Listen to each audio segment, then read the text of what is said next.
Hello everyone and welcome to another episode of the Unplugged Woodworkers podcast. So I haven't been up to a great deal, to be honest. I haven't had a lot of motivation. I did however make a video last week, I think it was last Monday, and that was basically showing how I set up a Bailey pattern plane. My number 4 I actually set up. So this video isn't a tune-up. It's basically a setup after I've sharpened, and that's pretty much how I set my number 4 up day in and day out whenever I use my plane, basically. So that's kind of geared more towards the beginners, although you might want to explore it if you're if you're a bit more used to using planes. Maybe it's something different, but I'd say if you want to check it out, obviously there'll be links to all my content if you want to check those out. So what impressed us this week? So there was a post by Making at Home, and this post, it was just basically showing Chisel Storage. Quite a clever idea. When I looked at it, I did see a couple of applications. Personally, the way it's shown in the video, it wouldn't be good to me per se. It's just how I use my tools and where I would work, obviously, because I like to work outside. But basically, this was for holding chisels, and it was on a French cleat system. So that's not really the clever bit. The clever bit was that you could actually remove it from the French cleat system, put it onto a bench, and it would open out into like a triangle. So basically it would stand up by itself. It had a little bit of a housing, so it basically all folded out, and it created like a triangle, if you will. So it would stand up, if you were to put this on a bench, if you were using multiple chisels. I don't know, maybe if you're doing a little bit carving, I could see it's maybe okay for a carver. It's just nice and quick. End of the day or the end of whatever, when you're basically going to put your chisels away, it's basically a case of just folding a couple of pieces of wood. Obviously this was hinged, so folding it up and then putting it back onto your French cleat system. I mean, but maybe you had it close to your bench, so there would be no need for it. But what if it's a nice day and you're like me, you actually have a Roman workbench and you want to take it outside? It's worth a look. Do you know what I mean? It might give you some ideas. So I'll leave a link to that. So today I'm going to talk about tools misbehaving, or at least that's what we think when they are misbehaving, when sometimes they're not misbehaving. So I kind of want to go a little bit into that. I'm not going to go extensively into it and go through all the tools, but I'm going to go through a few tools, maybe talk a little bit about the designs, blades, and what you can do to resolve certain things that are happening with the tool.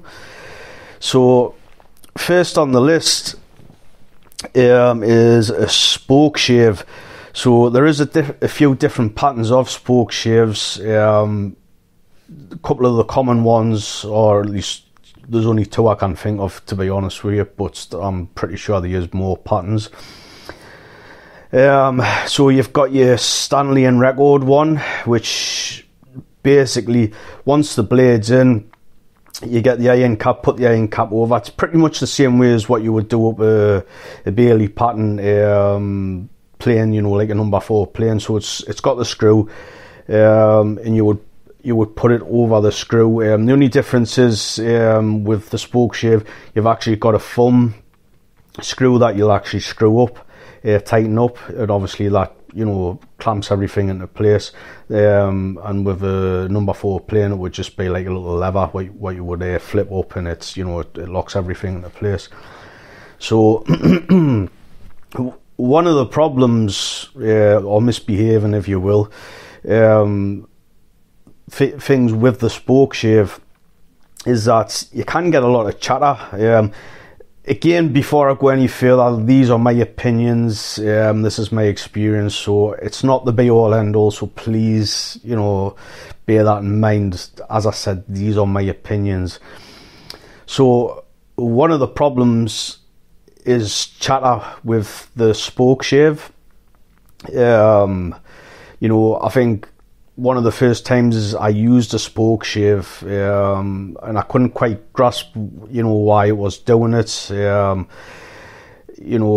The blade was sharp. This was going back a very long time ago. It was probably a fluke that the blade was actually sharp, but I remember it being sharp because it was taking the hairs off my arm.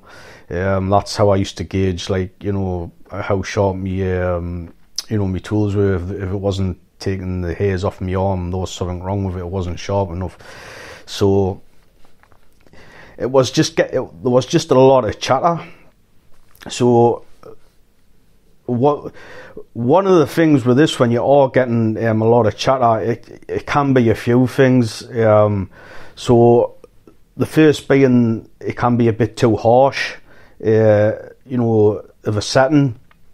Basically, the blade's set too harshly. Basically, it's there's too much of the blade protruding through. You're hogging too much off. So that can be one of the issues. So another issue is that it's not the sole of the Spokeshave isn't lubricated. Sorry, or you're not lubricating it. What's the word I'm looking for here? You're not doing it enough. You're not basically, you might do a few strokes and you might have to lubricate it again, or at least this is what I do, and it does kind of help you with that. So another thing you can actually do with the Spokeshave is actually put the Spokeshave on a skew and do like a skew cut, and I find that helps a lot as well. So another thing that I found, and again this is just my opinion, is that the original blades, they're a lot thinner than maybe say like a Hock blade, which I think I've got a Hock blade, or I've got an equivalent in my Spokeshave. So one of the issues is that the blade is thin, and I found this to be the same with an original Stanley blade for a number 4, or original record blade for a number 4 plane. So what I found with them being so thin, depending on the grain of the wood, if the grain's a little bit chewy or whatever, or it's like a hard wood, like a beech or something, it can actually cause like a vibration with it being so thin, or all that. It's a bit more prone to vibration, and if it's more prone to vibration, you will get what's the word I'm looking for? You will get like blade chatter, and you will get those chatter marks in your work. It is more common with a Spokeshave. So something to alleviate this, or to make things a little bit better. It won't totally eliminate it, don't get us wrong, it will not eliminate it, but it will make it better. It's basically to upgrade your blade to a thicker blade. So if you can kind of, for a comparison, if you can kind of think of, let's just say a cord scraper. So you've got a cord scraper in your hands, or at least you can picture a cord scraper in your hands, and this is like 0.45 of a millimeter, so it's quite thin and it's quite flexible. You can bend it with your fingers and your thumb, and you can twist it, and so on and so forth. So imagine that, and then imagine picking up let's just say a table saw blade, or even a Hock blade for a number 4, and then you try to twist that. there's going to be a lot more resistance.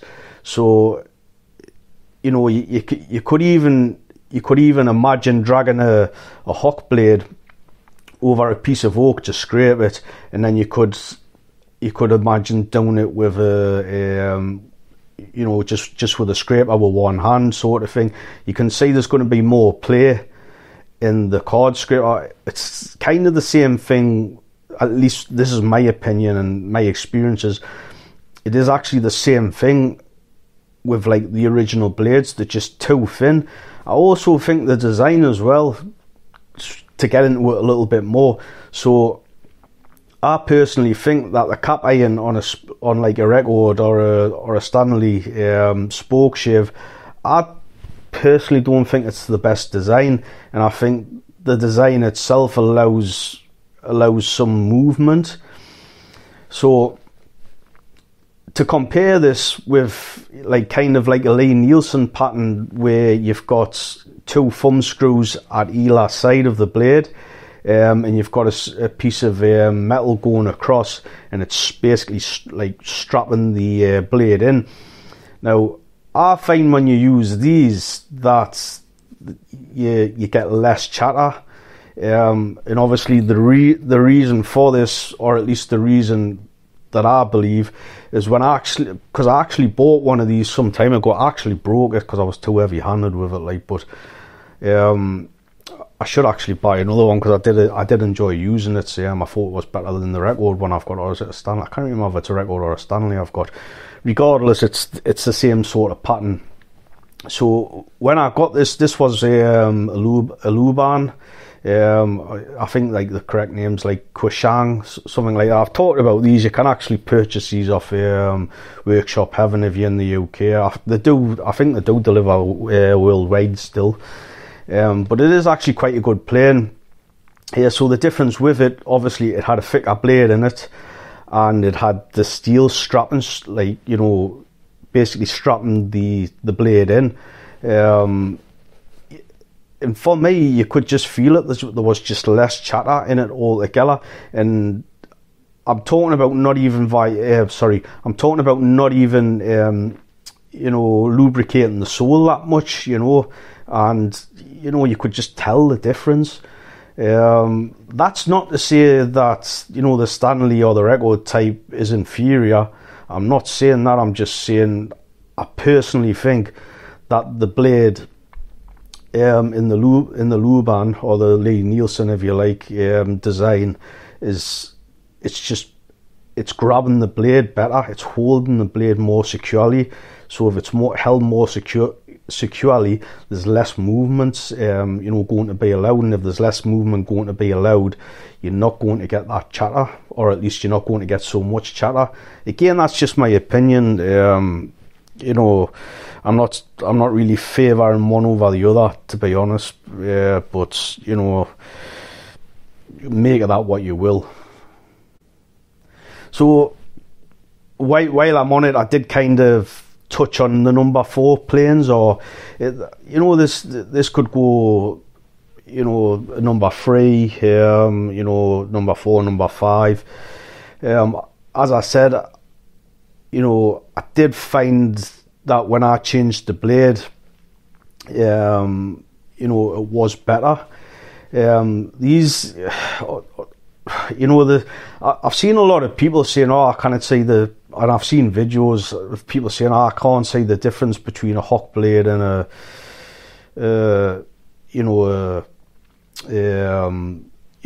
just a regular, you know, bog standard Stanley blade or a record blade that come with the plane. And I disagree with that. I really do. You know, as I've stated a little bit earlier, there is movement because the blades are thinner, so you will get, you know, movement. I'm not saying it's a must that you need to go out and buy like a thicker blade or a hock blade or equivalent. I'm not saying that, but you know, if you are able to, me personally, I would advise you to, if you're able to do that. That's just one of the things. So while I'm on with the planes, obviously I'm using me number 4 for an example.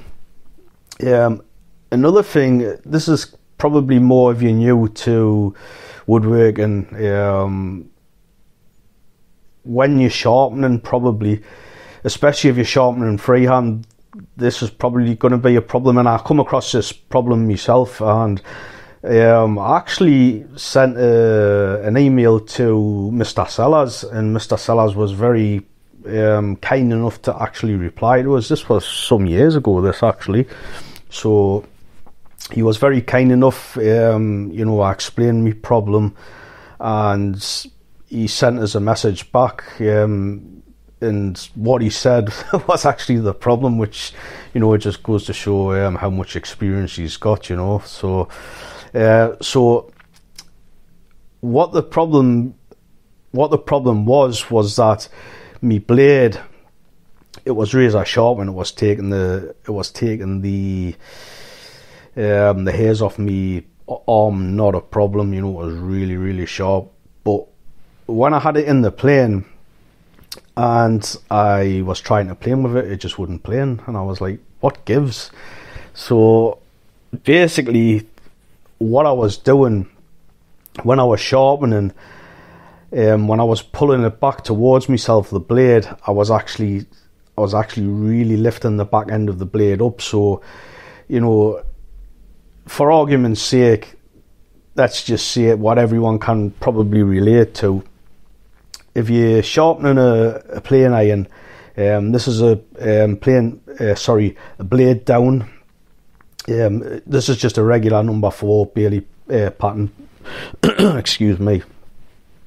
So we would start at 25 degrees, and then you could move that up to 30 degrees for your secondary bevel if you want to do that.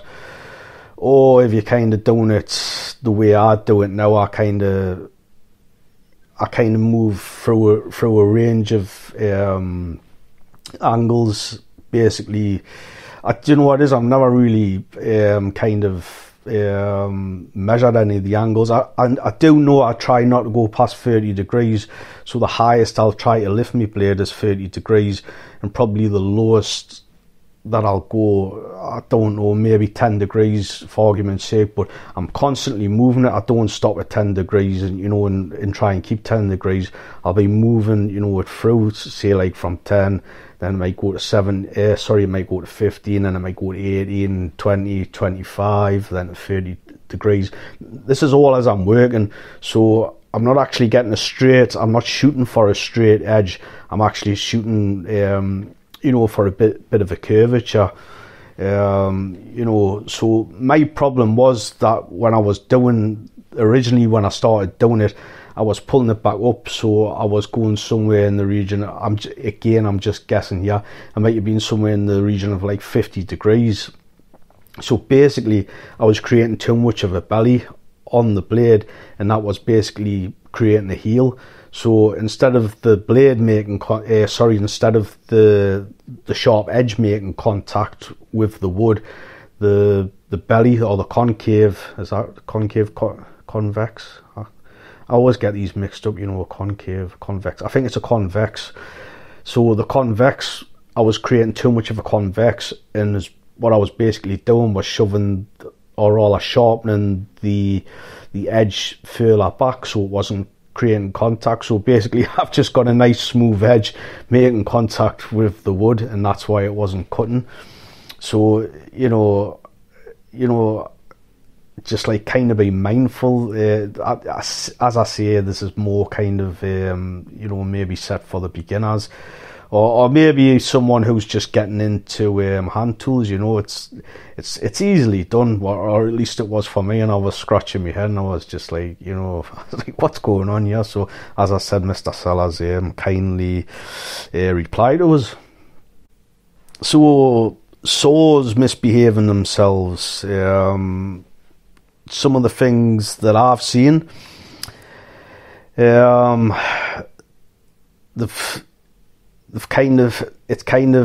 saws have been sharp, but I've had like a lot of resistance with them. That didn't, I seem to be using far too much energy to cut.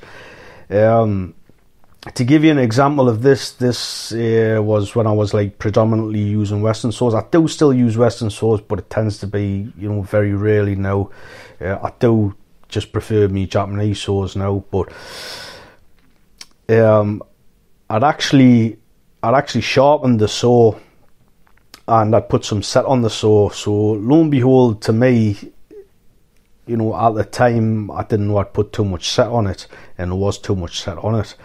So, you know, I was going hammer and tongs, and I was getting a lot of resistance. The cut wasn't, you know, it just didn't, you know, it was just all over the place. The cut, you know, it just wasn't very clean.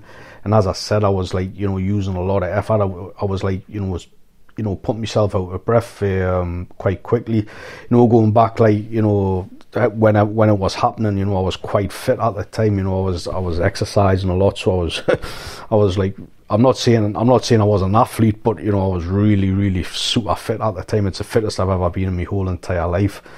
You know, but it was, you know, it was putting us out the wind, shall we say. So that was one of the things. It was over, you know, the teeth were overset. So once I figured it out, you know, reading articles and whatever else, watching videos, I kind of I took the set off. As soon as I took the set off, it was a pleasure to use. So, you know, it's just, you know, I thought the saw, I was kind of saying, oh, the saw, it's crap, you know, what's going on here? It's misbehaving. But obviously it was just me. I'd put too much set on the teeth.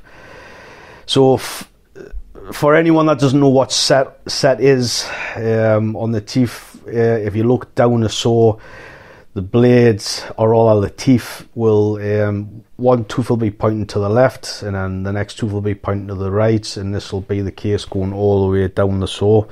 So obviously, if you can see this, and you know, it's very, very dominant, there's probably a good chance that there's a bit too much set, and you might want to reduce that. So a way you can do that, the way I do it is exactly the way I've learned from watching Paul Sellers do it on his videos, and that's just to put a hammer in a vise, which might be a little bit problematic for me at the moment since I haven't got a vise set up anywhere. But this is how I would do it. I would put it in a vise, and get another hammer, and basically sandwich the saw in between the two hammers. And obviously the hammer that's in my hand, I would just lightly tap the teeth, and this would reduce the sets. And you know, that's how I learned to do it. And obviously this is the Paul Sellers method. So another thing, which it still gets us now, you know, it's, I don't know if I'm just a bit dumb. it might be that, but sometimes I'm sawing away and I'm thinking to myself, this is why am I getting so much resistance, you know, especially if it's like you know, like a new blade for me, you know, because obviously I use disposable blades for me Japanese saws. They do actually last a very long time, you know. So so if I'm getting like binding, you know, and I'm thinking, why am I getting so much resistance, you know, it just feels like really tough, you know. It just sometimes, you know, I don't know why, sometimes it kind of it can take us a while to click on, but it can actually be the binding of the wood. So, you know, when you're cutting, when you're rip cutting, I'm talking about here, although it can happen with cross cutting as well, so it would be fair to mention that. So when you're cutting, sometimes the wood will actually bind together, and it doesn't matter how much lubrication you put on your saw, you know, if it's binding that much, which sometimes it can do, you know, it's just basically clamping your, you know, your blade. It's sandwiching your blade in between everything, you know, and it can be it can make things quite hard. So a simple thing you can do is either hire a very fine wooden wedge in, or what I've done in the past, I've just literally got a flathead screwdriver and put the flathead screwdriver in, you know, just to wedge it open a little bit. You know, problem solved. Another problem that can arise sometimes, I tend to find this with redwood. It doesn't really necessarily happen with oak.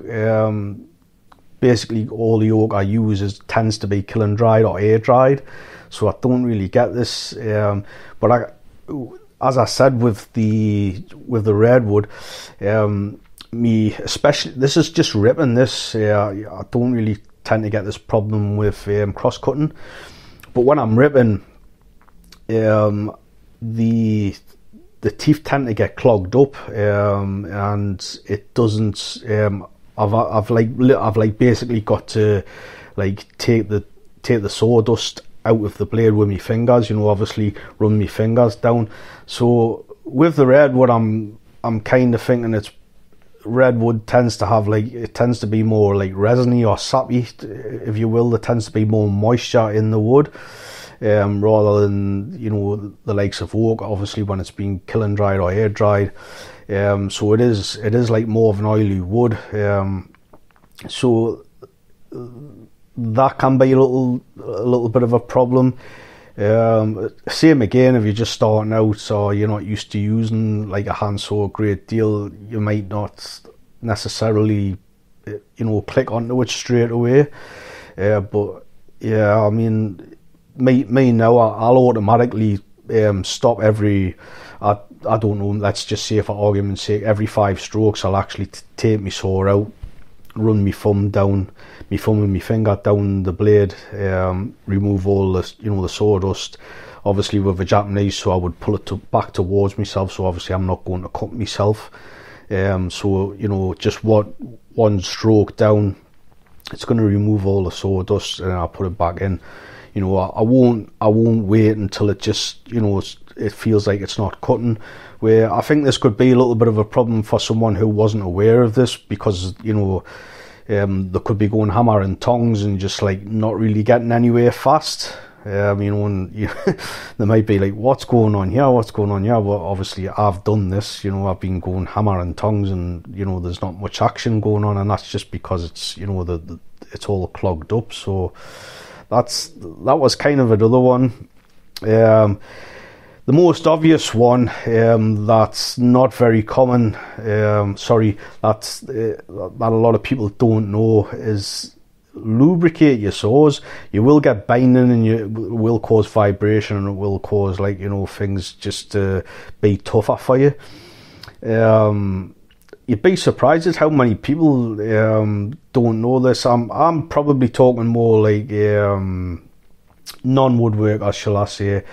It may just be me being a little bit biased, you know, but I've seen a lot of people. If I've been doing work or just cutting wood in general, and I've done it in front of quite a few non-woodworkers, and have kind of seen us. If I've either been using oil in a rag in a can, or I've been using candle wax, and they're kind of, what are you doing? Why are you doing that for? You know. You know, a lot of people, funnily enough, a lot of people don't grasp it, but same again, I'm going with non-woodworkers, you know, because, like, obviously most woodworkers will grasp it. You know, if you're lubricating steel, you know, it's going to go better through the material.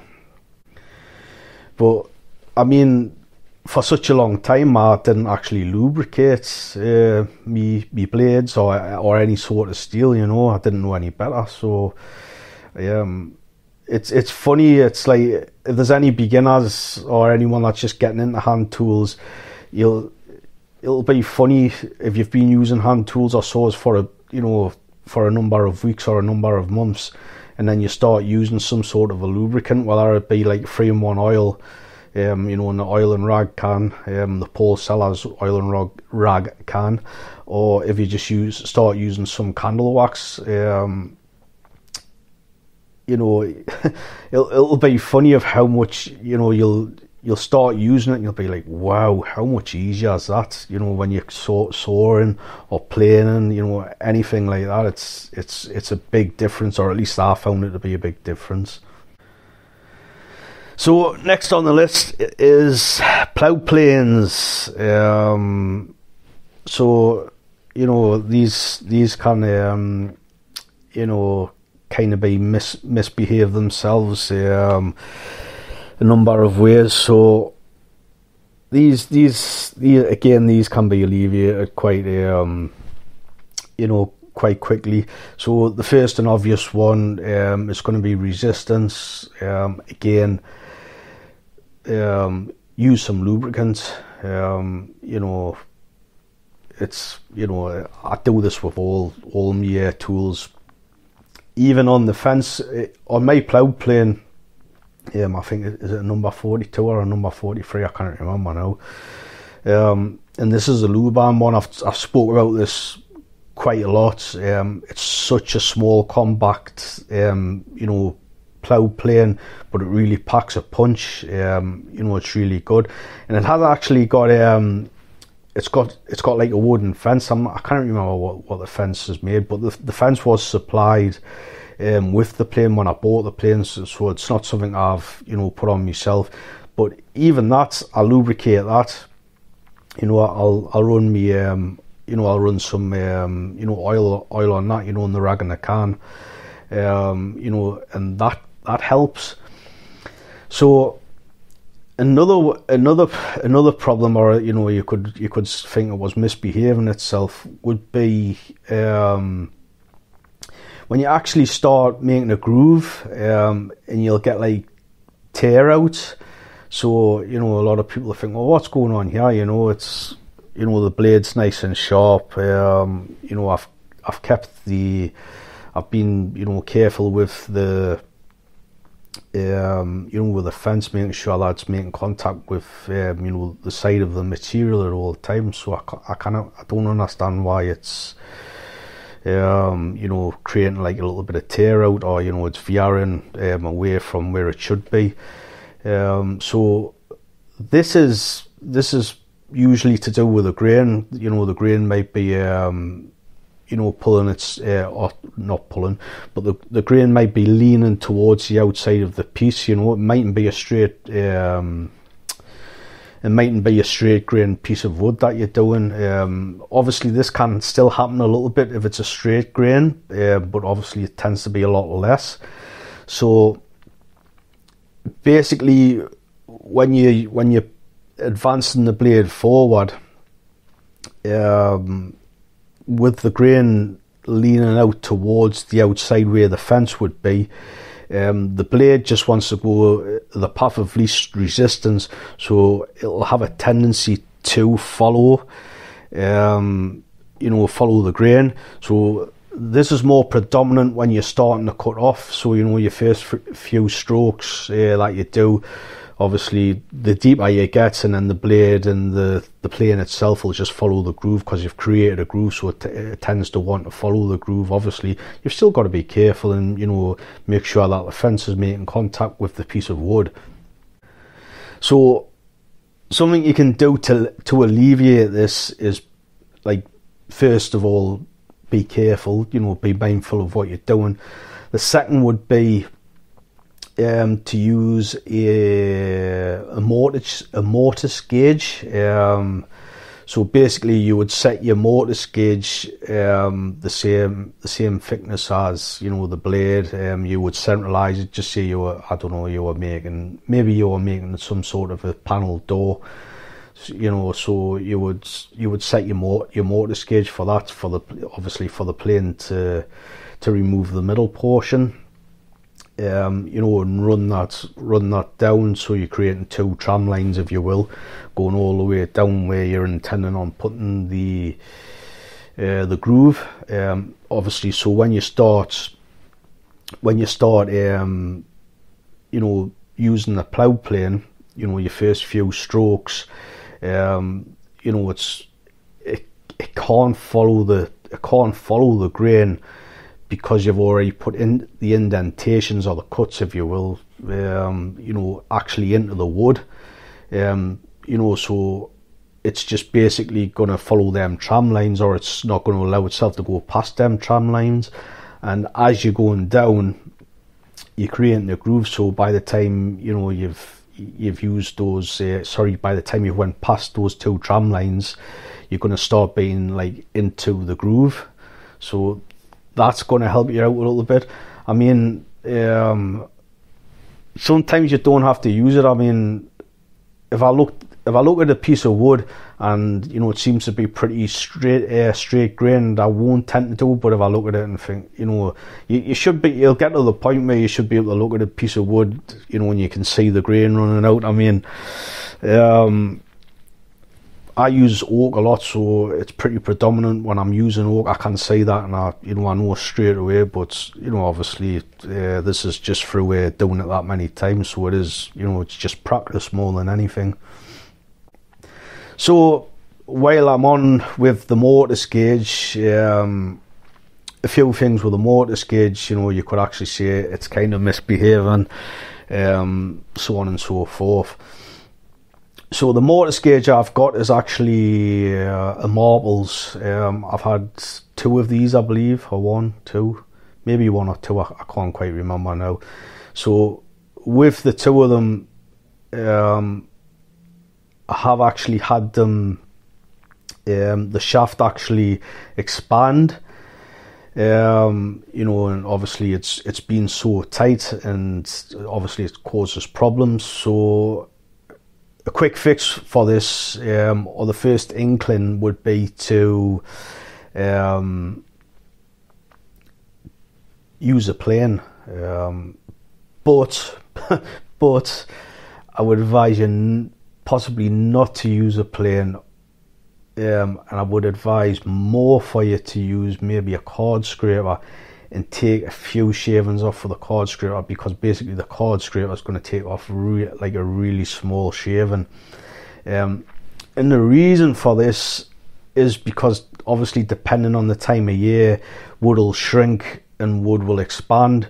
So when the tool was made, it probably was quality checked, or it should have been quality checked, and it should have been okay. It should have slid up and down. The body should have slid up and down the shaft, without a great deal of resistance. So probably there's been some expansion, and this is probably due to weather. So the point being, whatever time of year it is, you don't want to take too much of it, because then it's got to shrink, and if it shrinks, there's going to be a little bit too much movement. So I would advise, obviously this is a wooden plane, by the way, so I would advise you to use a card scraper. If you're not going to use a card scraper, I would really recommend very, very, very fine setting with a plane. And obviously that's going to solve that problem. So another problem that I see with this type of gauge is the pin actually slipping through. So with a Mortise gauge, you've got 1 pin on the back that's set, and that's just like to scribe a single line. And on the opposite side, you've actually got another pin that's set, that won't move, and that's one of the Mortise. That's one of the pins for the Mortise, and obviously the pin underneath, that's on a piece of metal, and that can be moved up and down, and obviously that's to create double lines, which is commonly used for creating lines for your mortises, and obviously that's where it gets its name from. So the pin on the back, these are well known for actually over time becoming loose and basically allowing themselves to be pushed in, because on the other side you can actually see the edge of the pin. The reason you can see the edge of the pin, because it's got a moving parts, as we've just talked about, and the moving parts, so you can get your different distances for mortises. So it hasn't got any, it hasn't got anything to push against, so in time it does actually, it does become a little loose and it can work itself out. So a simple fix for this would be just a little bit of super glue. Push it in and put some on the back and then push it back out, basically. And that should resolve it. It's a really simple, quick fix, but that tends to be a common occurrence with these types of planes. These types of mortise gauges. Okay, so the last one for today, because I'm running out of time here, is Abrasion Bits, specifically more the bit. So first things first, obviously make sure it's sharpened. I did do a video on this. You can check out my YouTube channel. Obviously there'll be links to everything. This should be under sharpening, in a playlist, sharpening, I think it should be there, but I did definitely do a video on how to sharpen Abrasion Bit.